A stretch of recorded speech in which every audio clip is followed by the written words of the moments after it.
God, there's some safe place for women. Oh wow, I just decided the destination for my first international trip. And it's gone. What? It's gone. It's all gone.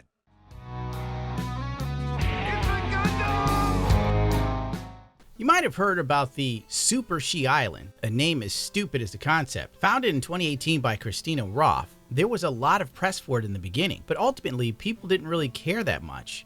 This was 2 years before America became mentally ill in 2020. Entrepreneur, her name is Christina Roth, who has created the Super She Island. An exclusive getaway destination located off the coast of Finland that is available only for women. Her aim is for women to vacation at a destination away from society's pressures and embrace an all-female energy. I embrace that. I'm going to go on vacation to this island just so you can come. You would last one day. The goal of the island is to connect women of all ages, a networking group uniting female powerhouses. No men are allowed.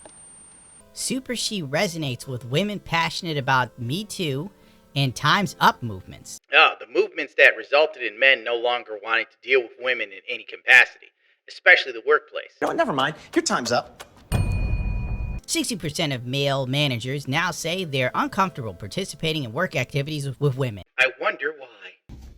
Stay away from me, white man!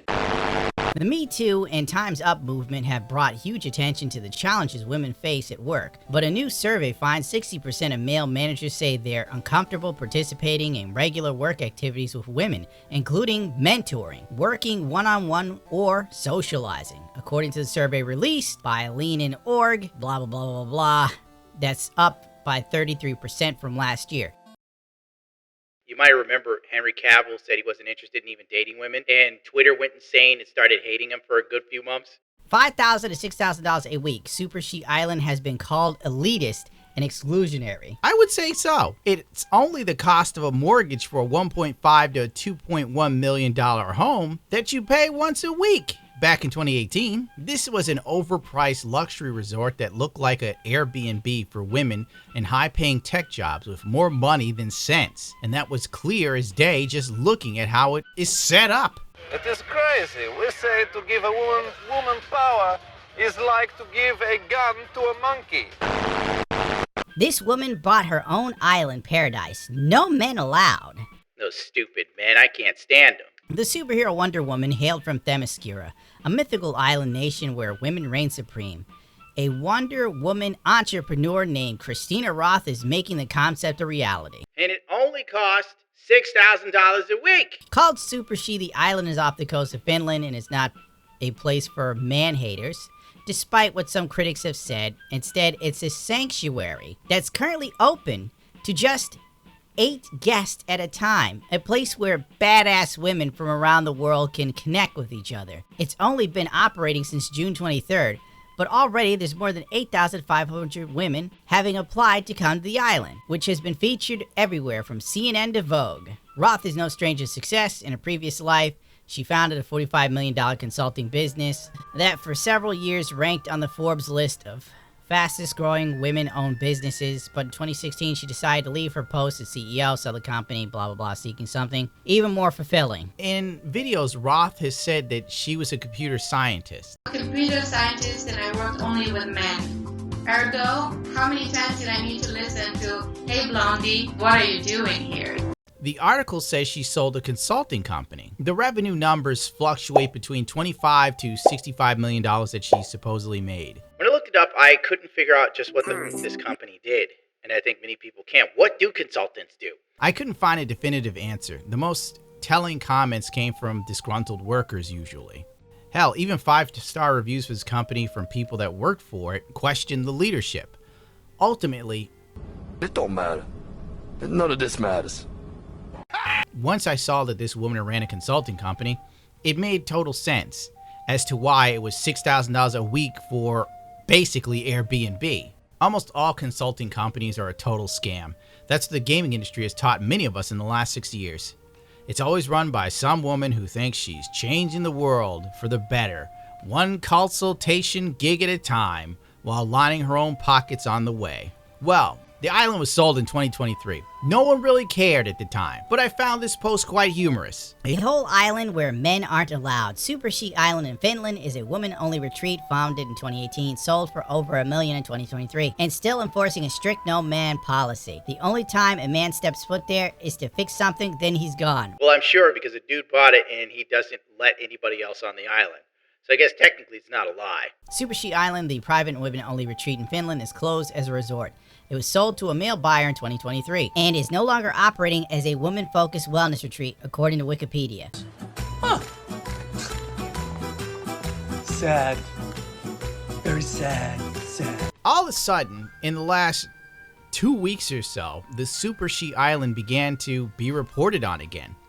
2 years after it closed down, and it's being treated as if it's still open and operational. Maybe it started in 2024. Times Travel posted an article with the same opening paragraph as the Forbes piece from 2018. This may be what started the algorithm picking up on a dead story, or I should say a zombie story. I'm sure some Twitter X engagement farmer saw this, clipped it, threw it on Twitter, and here we are again, talking about something that's long since dead. Of course, the LGBTQ pride stories picked up on it.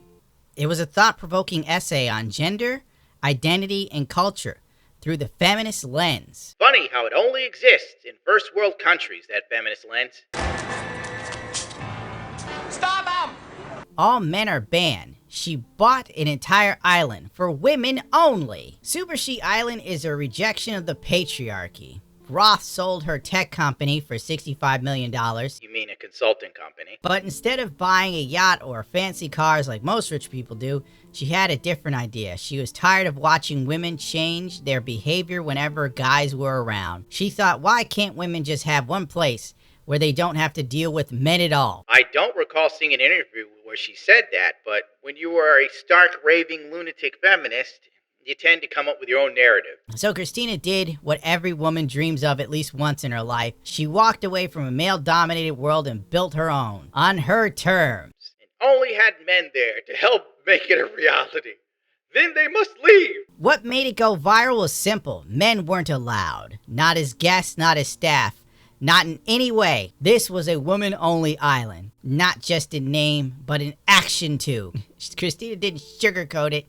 She didn't try to say everyone is welcome or men are invited. She meant what she said, and of course that pissed off a lot of men. In an attempt to post rage bait, they completely missed that the island was sold to a man 2 years ago. Take that, patriarchy! Because Christina couldn't continue to maintain the island getaway. I'm sure it was more expensive than it was worth, especially after 2020. And is it just me, or doesn't it seem like whenever women want a women's only space, it is to be honored and maintained and to be respected and heralded? But when men have men's only spaces, we're constantly told, make way for women. You are trying to keep women out. It's exclusionary. Oh well. If women didn't have double standards, they'd have no standards at all. Facebook posted 5 days later, Uniland. There's an island in Finland where men are banned. God, it's just regurgitated, stupid posts where nobody even looks up anything. They're just trying to get clicks and engagement farm. That's where journalism is going now. Much like movies have chased a trend of content rather than making art, journalism is chasing the trend of trying to get ad revenue from clicks. I understand you need to get money, but Jesus H. Christ, does anybody look into anything? When an idiot like me does more fact-checking than most journalist sites, something's wrong, bro. I'm never going to read the Facebook posts. Here's some from Instagram because they posted about it 2-3 weeks ago. Finally, a place with no crime. Women scroll, women see doing things for women, women happy. What is that, the Incredible Hulk? I'm sure that's the safest place in the world. I love girls. Girl, that's my favorite genre. Dreams come true, moment by all women. Finally, I found most comfortable place in the world. Crying emojis. Happy to see this post. Thank God there's some safe place for women. Oh wow, I just decided the destination for my first international trip. Can we put men on an island and save us and the planet? Or Elon can shuttle them to Mars. On my way. I'm done with this. I'm absolutely done. There you go. There's no news here. There's no island. It's long since dead, but people with the mental attention span of a goldfish from PetSmart have decided to weigh in on it. God help us all. People this vapid, stupid, and incapable of even using a Google search are allowed to vote.